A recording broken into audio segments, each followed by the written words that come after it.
How many of you guys got your mortgage paperwork and you saw two interest rates on there? One is the actual interest rate that your mortgage loan officer promised that they lock you in at, and the other one is this APR thing, which is a little bit higher.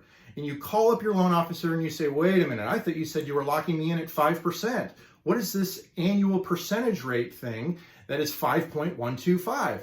And then they try to explain it to you and it just gets more and more confusing. Well, let me break it down for you and tell you exactly what it is.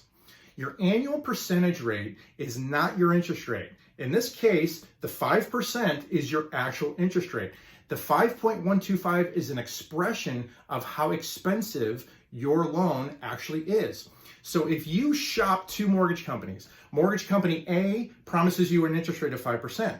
Mortgage company B promises you an interest rate of 5%, but mortgage company A has an APR of 5.125 and mortgage company B has an APR of 5.25.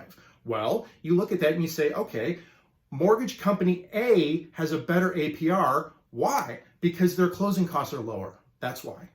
Mortgage company B has more expensive closing costs. So how do we figure out what the APR is?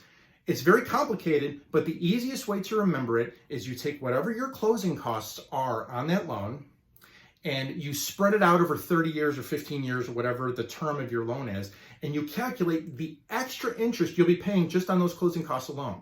And in mortgage company A, the extra interest that you're paying on those closing costs alone is an expression of 0.125%. Mortgage company B, the extra interest that you're paying over the life of that loan is 0.25%. So their closing costs are more expensive, and you're financing the closing costs in both of these scenarios. So whenever you get your mortgage paperwork, you don't just want to look at the interest rate. You want to look at the APR to find out which company is actually more competitive.